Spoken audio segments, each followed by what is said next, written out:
On a cool autumn evening, the lobby of the Grand Horizon Hotel gleamed with polished marble floors and soft, ambient lighting. Guests in sharp suits and designer dresses moved gracefully through the space, exchanging quiet pleasantries.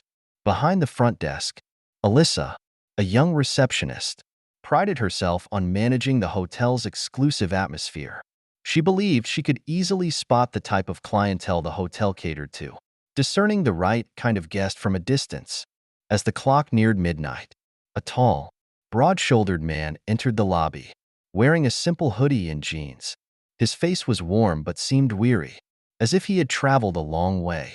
He made his way to the front desk, and Alyssa's smile, which had been effortlessly charming moments ago, suddenly became stiff, polite, but guarded.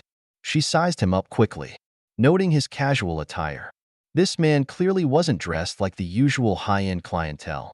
"Good evening," he greeted calmly, his voice deep and reassuring. "I'd like a room for the night." He leaned forward slightly and handed her a credit card. At over 6 feet tall, with an unmistakable presence, the man stood out. But Alyssa's focus remained on what she perceived as the wrong kind of appearance. Alyssa glanced at the empty reservations list. There were plenty of rooms available, in fact, but something about him made her uneasy. He didn't fit her image of an upscale guest. Ignoring the facts, she forced a polite but distant smile. "I'm sorry. We're fully booked," she lied. The man's brow furrowed. He looked around the lobby. It was quiet, and the empty tables and chairs seemed to confirm low occupancy. "Are you sure?" he asked softly. "I'd be happy to pay any rate." Alyssa folded her arms, determined to stand firm.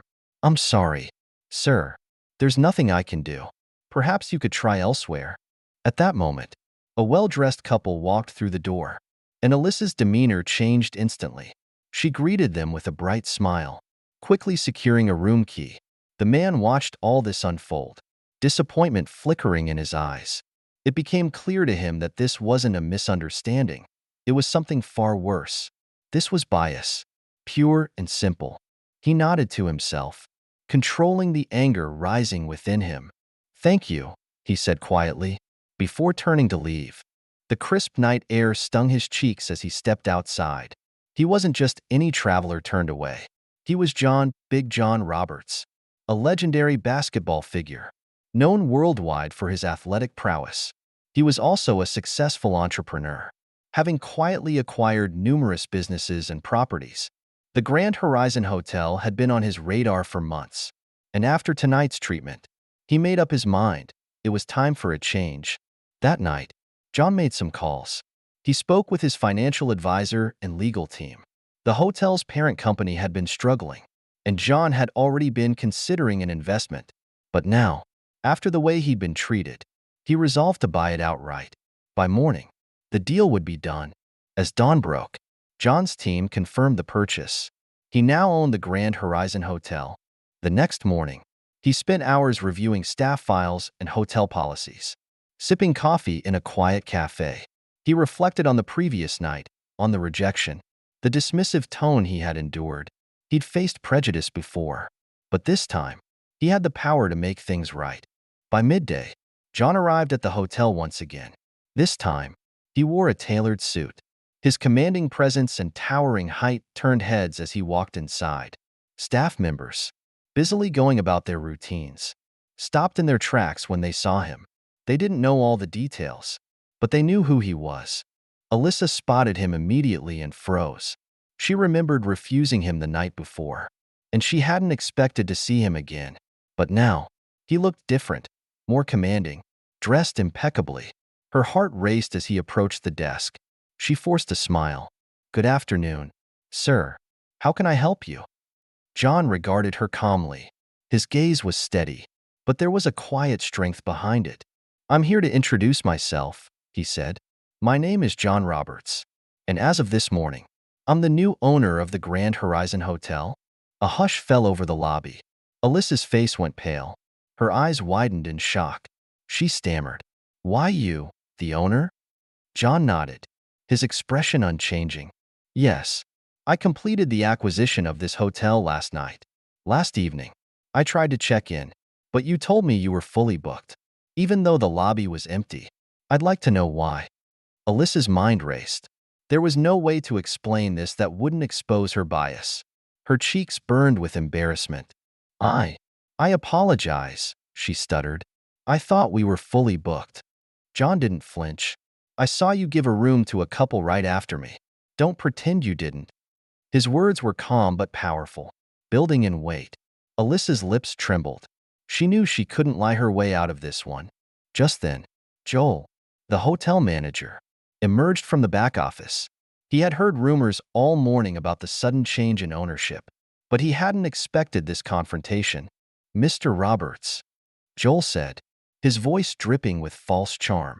I'm sure this is just a misunderstanding. We didn't know it was you. John turned his gaze to Joel. So if you had known who I was, you would have treated me differently? He asked quietly. Joel hesitated, realizing his mistake. That's the problem, isn't it? John continued.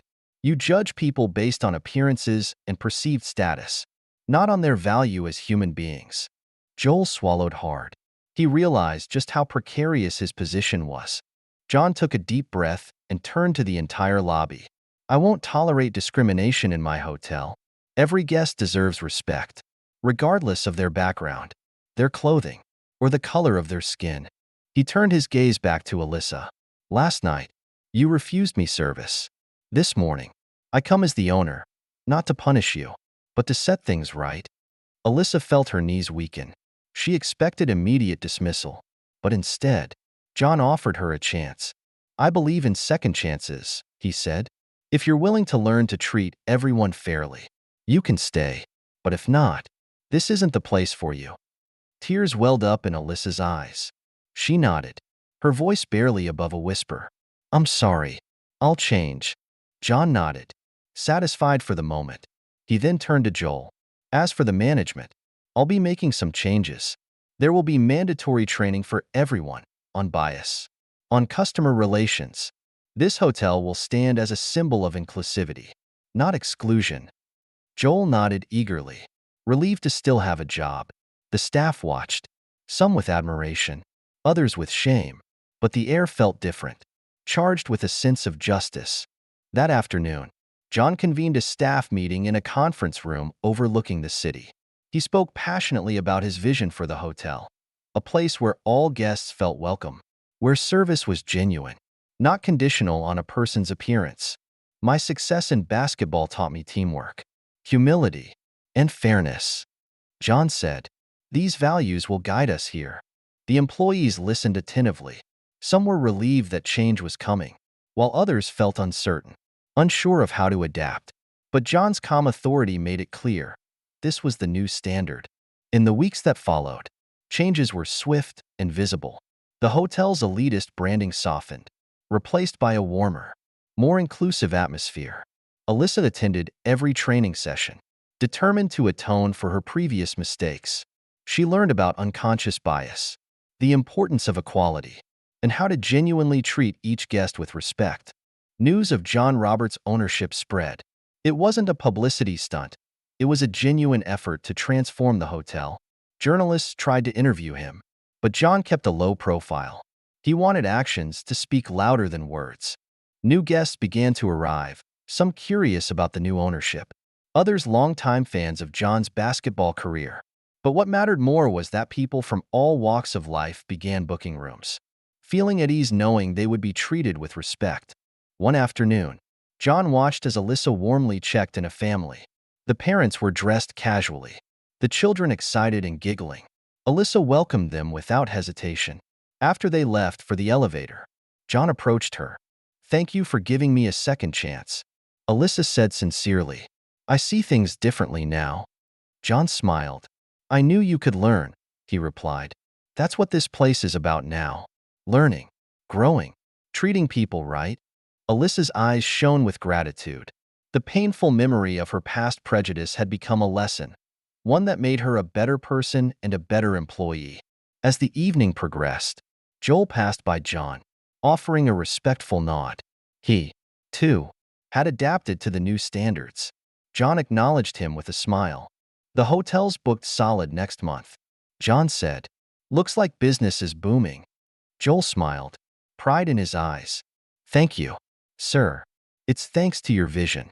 The teams embraced it. John sighed contentedly. The Grand Horizon Hotel was thriving, not just in profits, but in its atmosphere. Staff morale had soared, and guest satisfaction had reached new heights. The hotel's old reputation of elitist snobbery had faded, replaced by one of inclusivity and respect. A few nights later, as John walked through the lobby, he spotted an older black couple checking in. They wore simple clothes, looking tired from their travels. He watched as a newly hired receptionist greeted them with warmth and handed them room keys without hesitation. The couple seemed pleasantly surprised. John smiled to himself. This, right here, justified everything he had done. A small victory in the broader fight for equality and respect. Before leaving the hotel that night, John sat in the lounge, sipping water. He thought back to the first night he had entered this place, the sting of rejection he had felt. Now, that memory seemed distant, overshadowed by what he had built. A place where his legacy wasn't just about basketball or business, it was about doing what was right. The next morning, a card arrived for John at the front desk. It had been handed in by a guest who wished to remain anonymous. It read, "Thank you for making this a place where I feel welcome.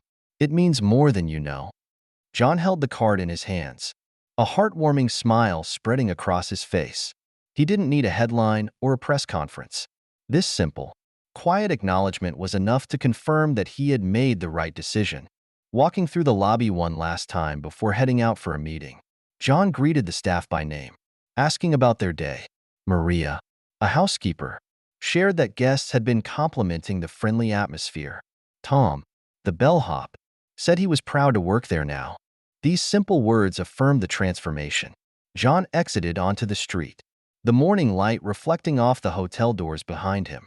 The Grand Horizon Hotel stood as a testament to the power of change, a place where people could learn, grow, and treat each other with respect. A place where justice, when served quietly and firmly, could create a lasting impact.